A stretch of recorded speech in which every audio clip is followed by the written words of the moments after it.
What's going on, everybody? Geronimo 22 coming back. Here is the first video, just talking about personnel real quick. If you're in a 3-4 personnel, you're going to have two outside linebackers that are pretty much going to be your edge players. They need to be able to have speed. This player here has somewhere 85 speed. They got to have some finesse of power move in the 70s, and then some sort of zone drop. Usually, I would like 70. Okay, so these players are not easy to find sometimes, to be honest with you. Sometimes you got to kind of like either create them, take a guy who's an off the ball backer, put him down there. If he is an off the ball backer, look for somebody that's 6'4" plus, and 250 plus, and try to work with them that way. So, Xavier Collins is the guy on this team right here. We're talking also about the 4-3 teams in a different part of this video. I'm just going to start with 3-4 because it's pretty much how it's set up. And then we have Josh Sweat here. He's definitely going to be the guy that's going to be the right edge. He's going to be the pass rusher. Now, depending on what kind of coverage system you want to play, who's going to be the guy that drops more?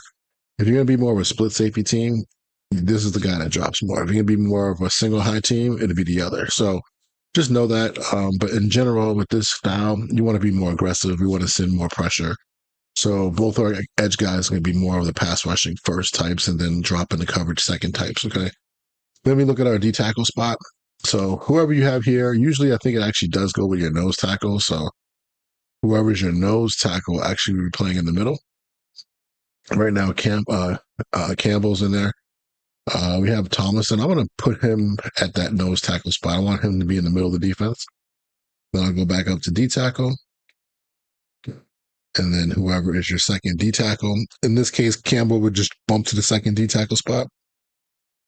All right, but we'll just keep it consistent just for the video. All right, Campbell would be on the left of screen D tackle, and then your third D tackle here would be your right of screen D tackle. Okay, you would like a guy who can actually get some pass rush and a little bit of agility. You know, you don't want somebody that's really kind of just only an interior player. Campbell can do that, I think. I'm not sure about this kid Nolan. If you do have a big body edge player that you want to maybe move inside, this is the time to do it. Okay, so Nolan's pretty athletic, 81 speed. I wouldn't touch him. I would keep him there.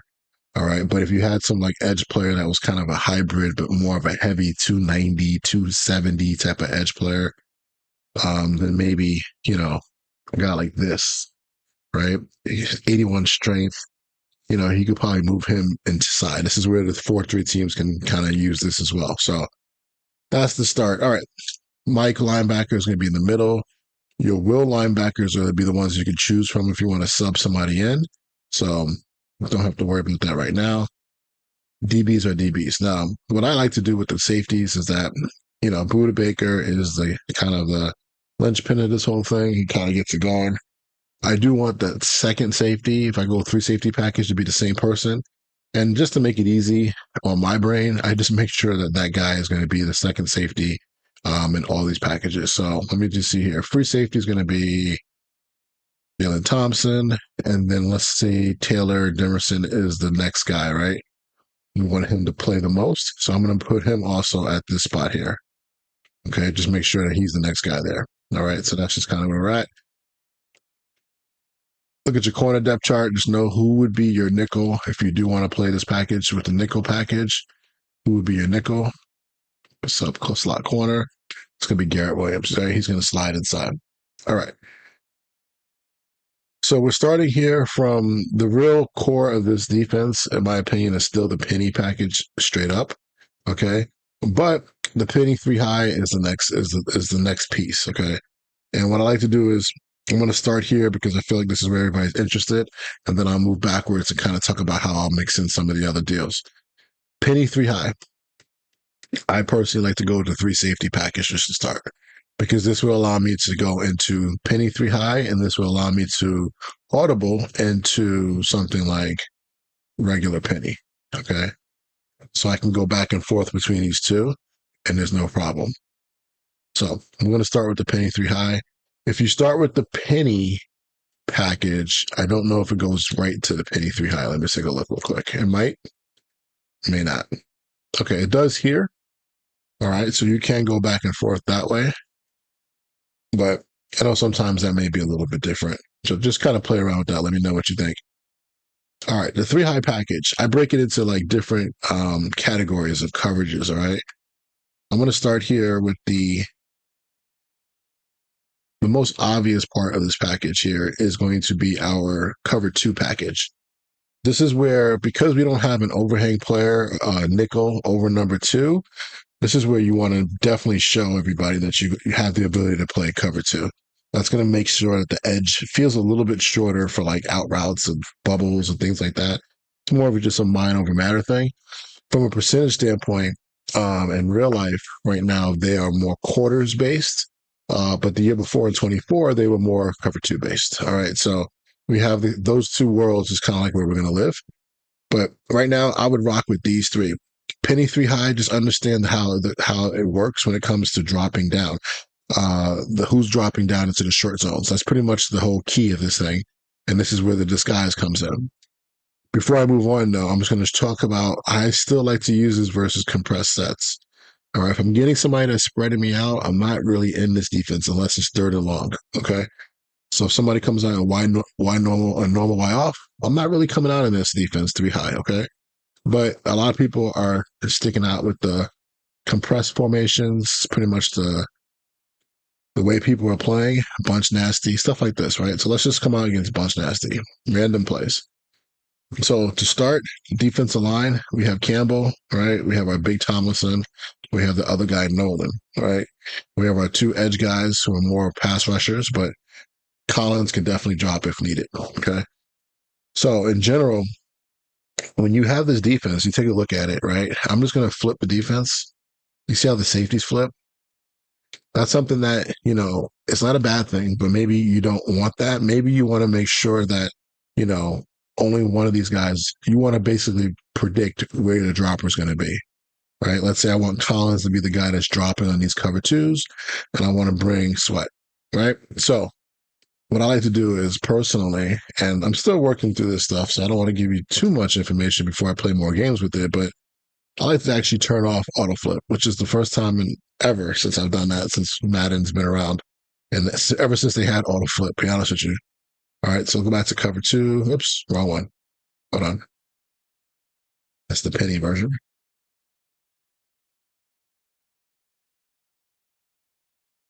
Okay.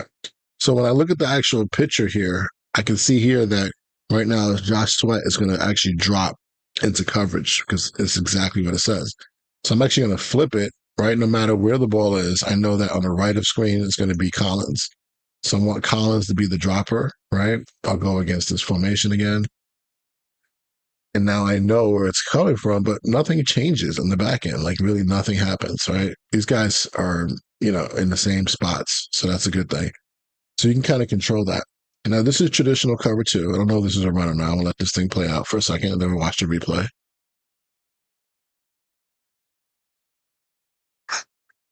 Okay. So let me talk through just my theory on this is more of a gamer theory, really, of playing the game itself and also going against the going against your opponent psychologically, all right, trying to win that battle and making it hard for them to make reads. So cover two Tampa. I just actually, let me show the replay. I apologize. You just have to learn each one how they're different, right? So this one has our middle deep safety here, our Buddha, right? He's going to sit there and pause, which is nice because he doesn't like go running out right away. He automatically has that pause built in, and then he goes through his progression. But he's the middle read player. So our two hook players, to me, in this defense, always we want to use one of those hook players. I like to always use the one to the weak side of the formation. So here, our middle backer, he's standing in a standard spot.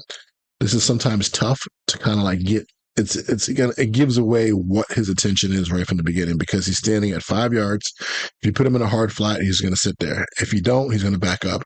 A lot of people are used to reading. A lot of quarterbacks, a lot of offensive players are used to reading that type of thing. Like, okay, cool. He goes back. I know I have it under, right? Like their brain just goes to, I have the underneath route right now. Right. So that's something that I don't like to use. I don't like to have that happen too often. It makes it easy. So I would consider using him in this situation just so that I can play a little bit smarter. We'll talk about that more later about how to play it smarter. But This is the thing that's different, though. So I believe, and this is my theory, really going back like 2 years and playing last year, I spent a lot of time just kind of working on this and never really even talked about it. But just talking, when I say working on it, I mean like actually using it in my games and trying to see how it affects the game and how people play with it. But this player that drops from the line of scrimmage and the coverage is just really tough. Now he's getting to the same spot, but he's the first couple steps. It's almost like he's taking like read steps where he's backing up to get to that point, and he's coming from a different angle, which kind of changes a user's perception and timing on what's going on. I'm using a lot of like theory talk right now. I need to actually get you guys some examples, but I just want to make sure you understand that. So actually, this is a player that I actually did like to use. I like to use him because you're kind of coming from a different spot. It's almost like, hey, I'm naturally playing low because I'm clicked on when the ball snapped. They will see me standing here, but then I'm being so that would be in their brain. They automatically say, okay, I got the deep stuff, and now you just sink back and you can play deeper routes. I think that's really cool. And plus, also, let's say you wanted to stay short and you wanted to go to the left side of the field. A lot of people don't see this guy when he's coming from 1 or 2 yards across the field compared to like if you were standing there in the hash, they would see you. So like you're in a hidden spot. All right, I'll talk about the safety because he's going to have a different deal. So on this regular Tampa 2, I would consider potentially figuring out who you want to drop, right? So turn on auto flip or not. This one, I think didn't flip it. So this is a good example here. I'm going to be the weak side player, which I do believe in Tampa 2 is best to be. And I'll be that guy. I can kind of sit there. I kind of guessed, obviously, but a lot of people would just automatically assume that you're not going to play that route, because they don't see you. So just understand, usually in the curl player, usually the weak curl player is the best way to go. But you can also do it so that you only use the player that you want to drop. That could be another thing. All right, let's keep on going with this. So Tampa 2, we're good. Let's go to the 2 roll. It's the same formation. So you can see here, we have the same predicament we have the same advantage of a curl player coming from here. Let me just move him over. He's actually going to the deep half. Now we're getting another hook curl player that's coming from depth. And I believe that this is kind of the best way to play it. When you come from depth, you automatically do the opposite now. You take away the deep stuff by standing there, but you are working your way down to play the short stuff. So I just stood there for a long time because I was talking. But when I play this position, I'm very highly aggressive because people automatically, again, will see the ball snap and they see you standing back there. So what's the natural thing to think? Okay, he's deep, so let me throw it short. You know that, and you're kind of like shielding off the deep throw just through perception. And then you're coming down and just reality hitting that guy in the face or making a pick. This is a theory that I've used in a lot of my base nickel defenses when I play cover 3 and I play cover 3 buzz. You're getting this, though, with cover 2, which is the first time that you're getting a guy that can play from depth in cover 2. And I think that's kind of very powerful. So that's probably my favorite one if I had to choose, right? That would be my favorite one because I can either use the down player or the deep player. And then we have a Sim 2 one. I didn't get the same formation here. Hold on. We'll try to stay in the compression set. This is just lesson number 1. We have different lessons here. I don't want to overload you guys with too much stuff right now. All right, so this is that. So now I got the middle read player. He's back. He's gonna be out of it. But what do we have here? We have 2 guys dropping from the flat zones. Again, maybe you want to use the one that you know is on the weak side or the one that's not a great dropper, right? But because your body presence is low, you don't have to really think low route, think high route. All right, unless somebody's that predictable. But now you see you have 3 different ways to play Tampa. All right. And that last one I just showed you is going to get its own video. But in this style defense, sending the middle linebacker through the middle on a blitz really is good. It's effective. Okay. Sometimes he comes home clean. So that's the cover 2 family. We also have to add to that. And I can also say this, you can run this on first and second down.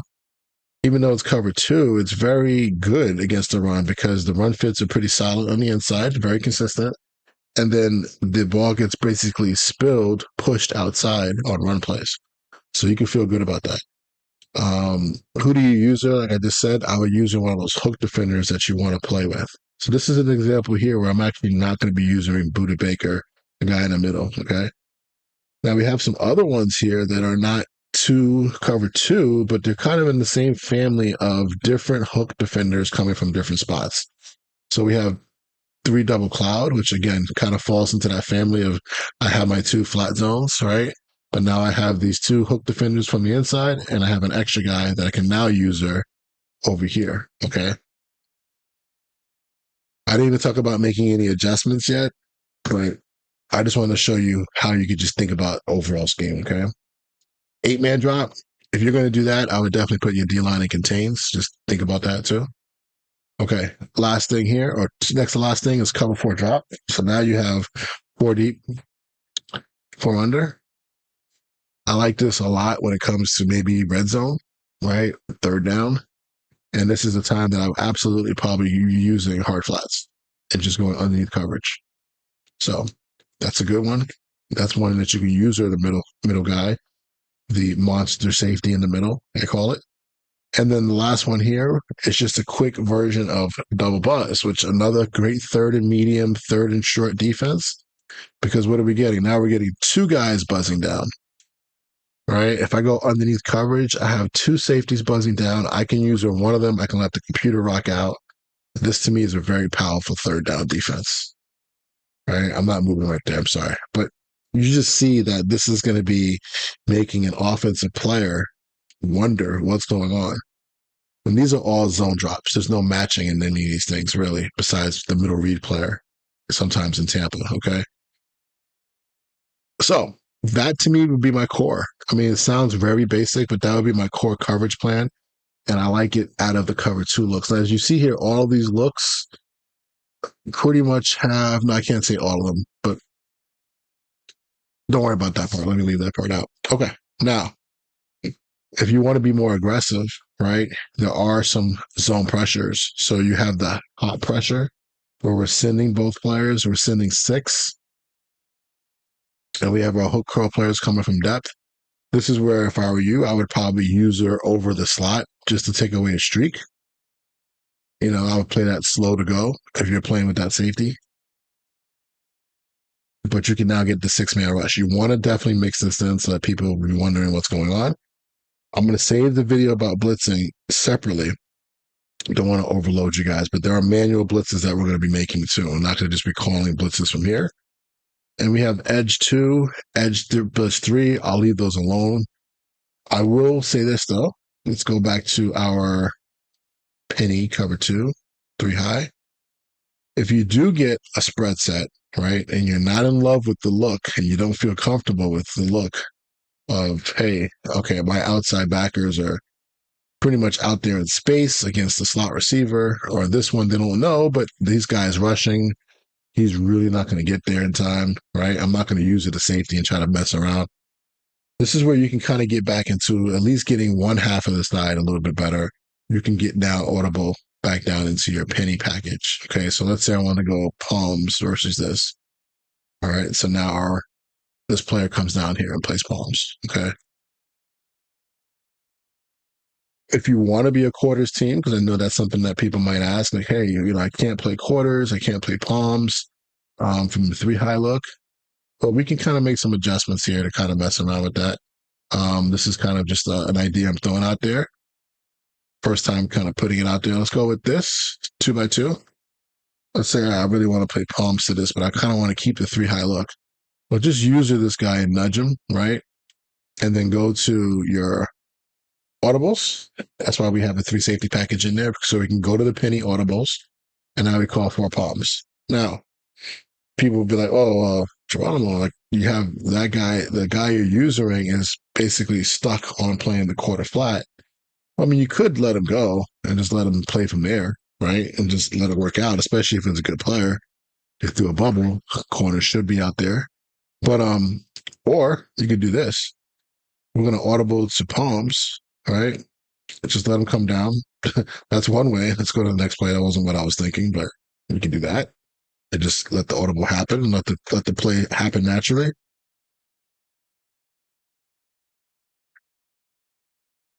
Okay. We can go to penny. Again, let's go with the nudge. Penny. Okay. And now we can do something a little bit different here. We can take this middle guy and put him into a hard flat, right? Or if you want to put him into a curl flat. Just don't change your original assignment. Let me go back to hard flat so you can see it. Don't change the original assignment of the quarter flat. Let it still rock out. What's happening here is that you're going to get your matching principles from your deep guys on the left, with just a hard flat player just working inside out.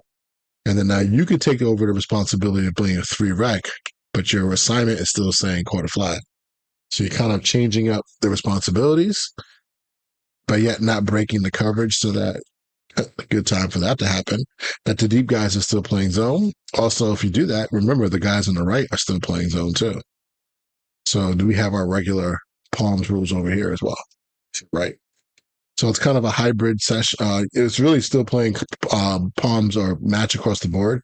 It's just kind of a way to get to it. You can kind of slide your backer over a little bit. So this is where I would kind of move around with this guy maybe, or kind of sit there and hide. But at the same time, you just have a nice little defense. You can just kind of play that quarters coverage and give it the same look. All right. You can even get into, I don't know if I have it here.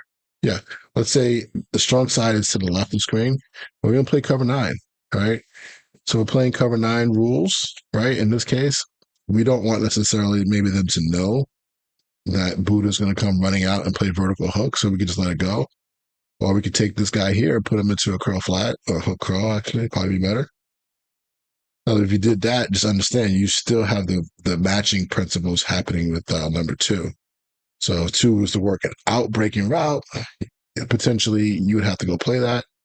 If you want to kind of turn that off, just put your guy into something else. Put him like in a middle read or something and go from there. Just know that your corner is still playing his squat principles. He's not going to change up his mind. But we're going to basically end up playing a different style coverage with the match principles, or you could just change everybody to cover 9 and go like up.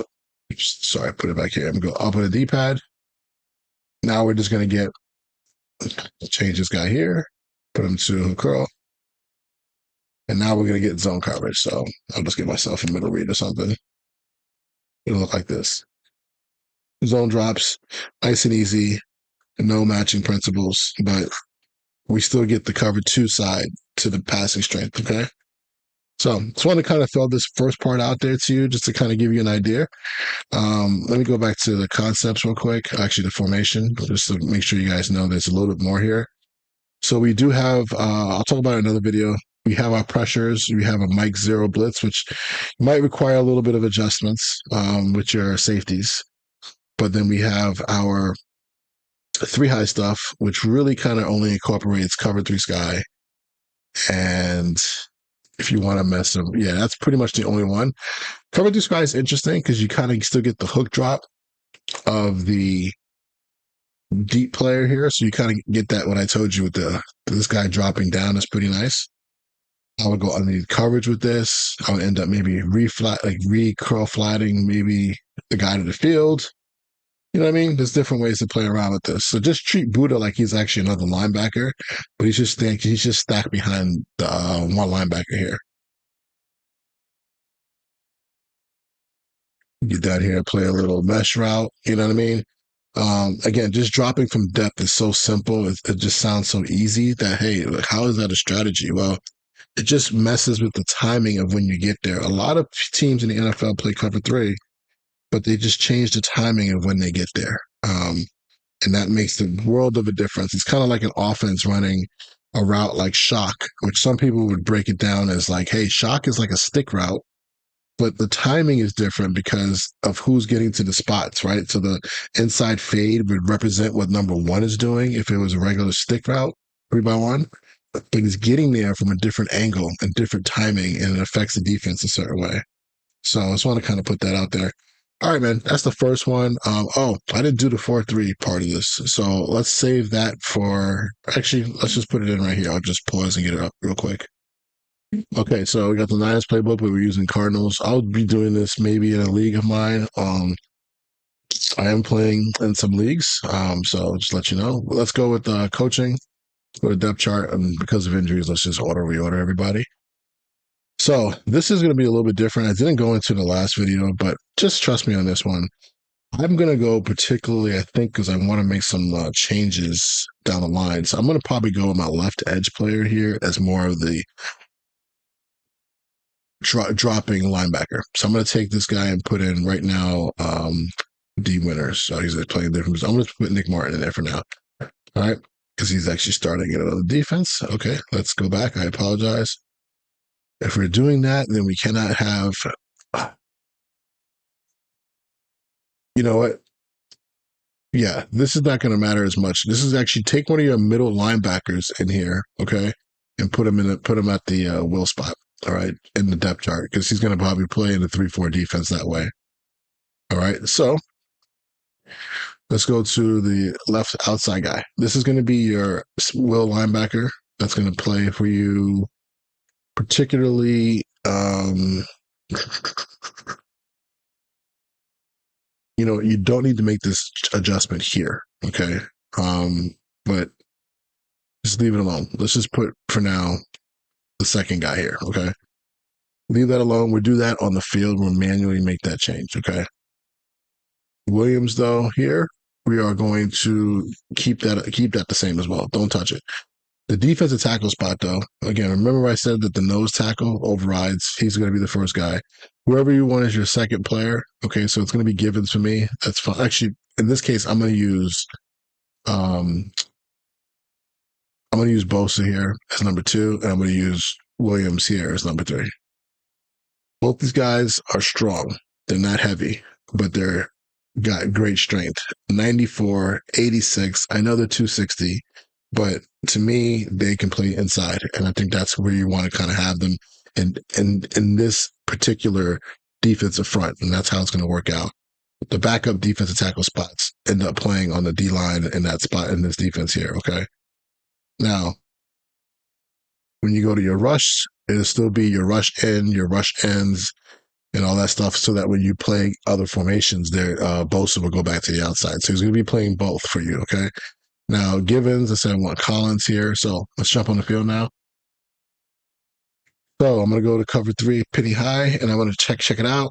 All right, just real quick, I'm going to put the safeties in there, 3 safeties. All right, so I got Bosa here on the right side, okay? And the reason why I kind of chose this is that when we do audible in another video to some regular nickel defenses, he's going to end up being the right end, okay? This would be our tackle left of screen. This would be our tackle right of screen. Something's off here. Hold on one second. Okay, in order for this to work, you're going to have to sub out your right edge. Williams is not, he's playing that right edge spot right now. So let me go back on this. Apologize. So we go back to our right edge, and you have to put in a different player. And this is only going to make a difference when it comes to playing in your 3-4 package, not necessarily your pass rushing package. All right, so now we have, I'll just go on the field and show you. We have Bosa here, Collins, Williams, okay? We have our edge rusher that we decided to be here, okay? And we have the other one over here, all right? Got 3 safeties back there. Now, when you're on the field, whoever you want to drop, so let's just say I play cover 2, left of screen is going to be the guy dropping. Sorry, let me do it again. I do it from the formation menu to start. So I'll just come here, I'll press triangle, okay, or Y in PlayStation. And then I will now go over here and manually change this player out to one of the linebackers or this one, right? Right now I'm going to choose this one right now. I'll change him out to, I'll change him out to one of the will linebackers, okay? Cover 2. So if you really want to stick with this, make sure that these 2 edge guys or these 2 four techniques are at least very strong. If they're not, they should be big body guys, weight wise, okay? We got Martin standing up, which I don't mind him being out there. He's just a rusher. And then we have our good rusher over here to the side of the field. But you can see he's dropping here. So we let this thing rock out. We play it out. If you wanted to check the defense, right, into a nickel defense, now you can get into your nickel sets. Just make sure you go back to 3 safety package if you want. I'm going to finish up with this. If you're going to play straight up nickel, right, then just have your strong safety 1 be a corner so that he can go back down and play the nickel, or just make sure your strong safety 1 is athletic like Buda Baker and can play a real nickel. Okay. But just want to show you how you could do this out of the 4-3. And then now when you go into your regular defenses, everything will be normal when it comes to your alignments and your depth chart. You actually do have a even 6-1 here in this playbook.